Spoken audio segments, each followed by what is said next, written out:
చాలా కఠినంగా కనబడుతున్నాయి. ముంచాయి బాబా. ఇది ఇది జమ్మూ కాశ్మీర్లో మేము చాలా భయంకరమైన మంచు ప్రదేశాల్లో ప్రయాణం చేస్తున్నాం. సుమారుగా 100 కిలోమీటర్ల నుంచి జర్నీ చేస్తున్నాం. దారి పొడుగు కూడా అలాగే ఉందండి. మరి చాలామంది ఫ్యామిలీస్ పిల్లలతో చాలామంది ప్రయాణం చేస్తున్నారు. ఎవరికి పడకుండా అందరూ జాగ్రత్తగా వెళ్ళాలని మనస్ఫూర్తిగా కోరుకుంటున్నామండి. చూడండి ఒకసారి బాబు లొకేషన్ కెమెరా యాంగిల్ మొత్తం ఇలా చెప్పారా?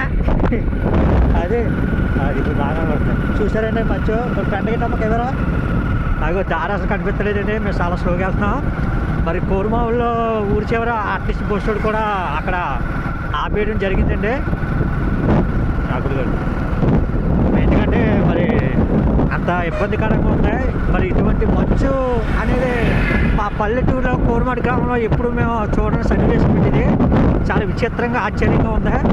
ఇది మంచు వర్షంలాగా ఉందండి. మరి చాలా భయంకరంగా ఉంది. ఇటువంటి టైంలో చిన్నపిల్లలు అయిన వాళ్ళు బయటికి తిరగకూడదని, మరి సూర్యకిరణాలు వచ్చే వరకు కూడా పిల్లలు బయటికి రాకూడదని కోరుకుంటామండి. మరి మా లొకేషన్ ఇంకా చాలా దూరం వెళ్ళవలసి వస్తుంది. దేవరపల్లి వెళ్ళాలి. ప్రజెంట్ కొత్తూరు దాకా వచ్చాం. చూశారు కదండి, అసలు పొలాలు దారులు ఈ రోడ్లు కూడా కనిపించలేదు. మరి మిగతా ఏమైనా ఉంటే మీకు ఎప్పటికెప్పుడు అప్డేట్ మరి సంశయం ఇస్తూ ఉంటాడా. లైక్ చేయండి, సబ్స్క్రైబ్ చేయండి మా ఛానల్ని. ఉంటాం. Bye bye.